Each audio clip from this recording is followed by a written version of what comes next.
Hello guys, नमस्कार। और आप लोग कैसे हैं? मैं अच्छी हूँ। उम्मीद करती हूँ आप लोग भी अच्छे होंगे।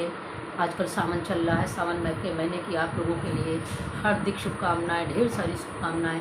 आप लोग हमेशा स्वस्थ रहें, मस्त रहें और मैं भी बिंदास मस्त हूँ। आइए देखिए, मैं आज बताती हूँ मोमबत्ती और धूप बत्ती जलने की एक कहानी। छोटी सी कहानी है, गौर से सुनिएगा और अपने बच्चों को भी बताइएगा। एक कमरे में कोने में मोमबत्ती जल रही थी। एक कमरे के एक कोने में मोमबत्ती जल रही थी और तो दूसरे कोने में धूप बत्ती भी जल रही थी। एक कमरे में एक कोने में मोमबत्ती जल रही थी तो दूसरे कमरे में के कोने में धूप बत्ती जल रही थी। मोमबत्ती तिरस्कार पूर्वक धूप बत्ती को देखकर बोली, मैं भी कितनी भाग्यवान हूँ। मोमबत्ती बोली कि मैं भी कितनी भाग्यवान हूँ, चारों ओर मेरा ही प्रकाश फैल रहा है। सबकी आंखों में मेरी ओर ही आंखें मेरी ओर ही रहती हैं। धूप बत्ती बोली, ये तो ठीक है। धूप बत्ती बोली, ये तो ठीक है, परंतु परीक्षा के कठिन समय में धैर्य और साहस के साथ अडिग रह सको। परीक्षा के समय में धैर्य और उसके साथ अडिग रह सको, तभी चमक की सार्थकता होती है। मोमबत्ती अपने अभिमान में चूर थी। मोमबत्ती अपने अभिमान में चूर थी। उसने धूप बत्ती की बात को अनसुनी कर दी। तभी हवा का एक तेज झोंका आया। वाओ, क्या बात! तभी हवा का एक तेज झोंका आया।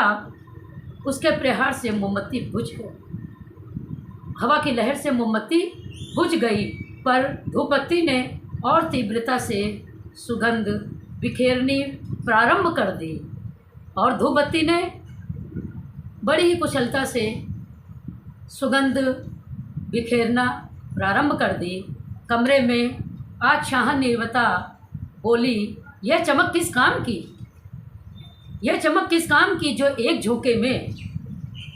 जो एक झोंके का सामना भी न कर सके।